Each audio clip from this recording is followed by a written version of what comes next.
näiden Kalevan kisojen kestävyysjuoksun osaltahan tilanne on monella tavalla enemmän auki kuin mitä se on ollut ehkä 2000-luvulla, johtuen siitä, että monia nimekkäitä naisjuoksijoita on nyt vammalistalla. Kettunen, Vainio, Peiponen ovat kaikki tiettävästi poissa näistä kisoista. Se jättää paljon valinnanvaraa muille mestareille naisten pitkillä matkoilla.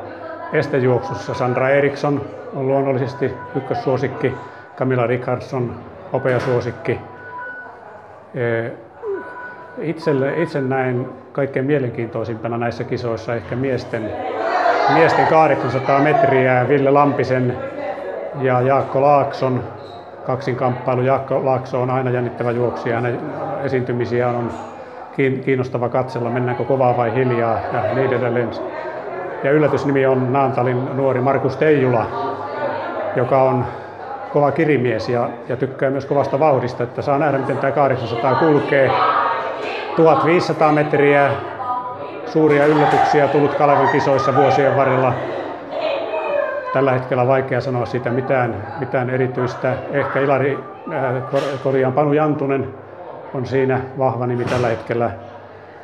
Miesten 5 ja 10. Tilastothan ovat olleet hyvin vaisuja. Tänä vuonna ainoa poikkeus siellä Arttu Vattulainen, joka on nyt kahdesti vetänyt 5 alle 14 minuutin. Ja hän on selvä suosikki mielestäni perjantai-illan 10 000 metrillä. Hän voitti jo viime vuonna Porissa. Ja itse toivon, että vaikka olosuhteet ovat haastavat, hankalat, kestävyysjuoksun kannalta erittäin kuumat, että nyt mentäisiin alle puolen tunnin ainakin muutaman miehen joukolla.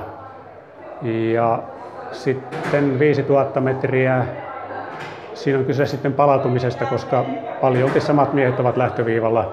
Tietenkin Jarkko Järvenpäätä ei pidä unohtaa näissä mitalikaavailuissa. No miesten 3000 esteethän on sitten suuri kysymysmerkki se, että tuleeko Janne Ukomaanaho viivalle ensimmäiseen ratastarttiinsa koko vuonna. Ja olisi hienoa, jos sen kotikatsomon eteen tulee ja on hyvässä kunnossa. Ja toinen 9 minuutin alittaja tai ainoa tältä kesältä toistaiseksi on Hannu Granberg. Siinä on estejuoksun tilanne. Mutta niin kuin alussa totesin, niin monet kysymysmerkit ovat ilmassa, mutta tässä parin päivän aikana ne kyllä selviävät.